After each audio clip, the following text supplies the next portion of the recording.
احترام مراکز ومنل ټولو اتحادونو کې راتګ ته سلامات کړو. نیکمرغه دې د هېواد د خپلواکۍ برطرف لوت تشریف آوردند تا در جای مفیدکش تشریف بیاورند. د ګلاب په پاڼه لیک افغانستان غواړو د اسلامي امارت د ریاست الوزرا محترم مقام او د ملي دفاع وزارت د مشرتابه لپاره د احترام مراتب ترسره کړي.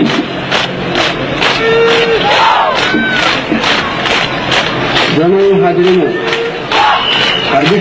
ښوونځي د نمونې کنډک د افغانانو هغه تنکي ځوانان دي چې نن ورځ د نظامي ښوونې او روزنې او د خپل هېواد د ساتنې لپاره په حربي ښوونځي کې خپلې زده کړې ترسره کوي. درنو حاضرینو، دا دی اوس د افغانستان د اسلامي امارت د اردو د افسرانو د عالي کورس تکړه ځوانان د لوژ د مخې د تېرېدو په حالت کې دي او خپل نظامي دفاع وزارت د مشرتابه لپاره تقدیموي. د افسرانو د اسلامي اردو د افسرانو عالي کورس هغه مؤسسه ده چې د لوړو نظامي او مسلکي پوهې لپاره افسران تر ښوونه او روزنه لاندې نیسي. دا د اوس د افسرانو د عالي کورس تکړه افسران د لوژ د مخې د تېرېدو په حالت کې دي او دا د اوس د افغانستان د اسلامي اردو د حربي پوهنتون د لومړي کنډک ځوان تکړه شاګردان د لوژ د مخې د رارسېدلو په حالت کې دي. اسلامي اردو د حربي پوهنتون د لومړي کنډک ځوان محصلین د لوژ د مخې د تېرېدو په حالت حاضرینو. دا دی د هوایي او هوایي مدافعې د پوهنتون د دویم کنډک ځوان محصلین د لوژ د مخې د هوایي مدافعې د دویم کنډک ځوانو شاګردانو ستړي مشئ. محترم مقام او د ملي دفاع د وزارت د مشرتابه لپاره خپل د احترام مراتب ترسره کوي.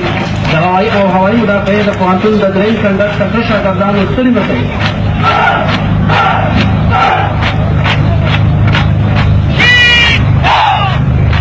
درنو حاضرینو، ځوان څخه د قیاده سلاح مهمات د ریډار موتردار وسایطو او مخابرې او د ځمکني قوتونو د ښوونې او روزنې هلې ځلې نیمګړتیاوې چې را پیدا کېږي هغه له منځه وړي. د تخنیک اکاډمي هغه نظامي عالي مؤسسه ده چې ځوان افسران په هغې کې په تخنیکي امورو کې روزي منتخبوي. دا دی د افغانستان د اسلامي اردو د تخنیک اکاډمۍ د لومړي کنډک ځوان او تکړه محصلین د لوژ د مخې د تېرېدو په حالت کې دي او د افغانستان د اسلامي هېواد د ازادۍ او د استقلال د بیرته اخیستلو د ښوونې او روزنې یو لوی مرکز دی چې په دې اکاډمۍ کې د هېواد ننګیالي پولیس د وطن دوستۍ په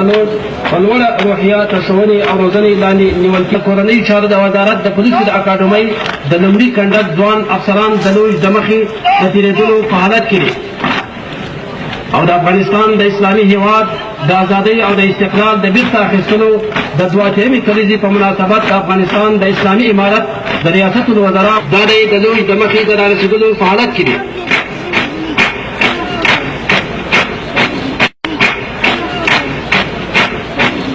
د افغانستان د اسلامي اردو د پولیسو د اکاډمۍ د درېیم محترمو هېوادوالو، حربي ښوونځی د افغانستان د اسلامي اردو بنسټیزه ځانګو ده چې زموږ د ګران هېواد تنکي ځوانان په لوړه نظامي روحیه د هېواد د ساتنې په د عالي مؤسسې د لومړي کنډک تنکي ځوانان د لوژ د مخې د تېرېدو په حالت کې دي. ځوان او ننګیالي ځوانان تر ښوونه او روزنه لاندې نیسي. دا دی د افغانستان د اسلامي اردو د حربي ښوونځي د دویم کنډک د درېیم کنډک ځوان او تنکي محصلین د لوژ د مخې د تېرېدو په حالت کې دي او د افغانستان د اسلامي هېواد د ازادۍ او استقلال حرکات محترمو هېوادوالو ته څرګندوي او د افغانستان د اسلامي هېواد د ازادۍ او استقلال د بیرته اخیستلو د اردو د طبي علومو د اکاډمۍ د دویم کنډک ځوان شاګردان هغه د لوژ د مخې د تېرېدو په حالت کې دي او د افغانستان د اسلامي هېواد د مرکزي تعلیمي د لومړي کنډک ځوان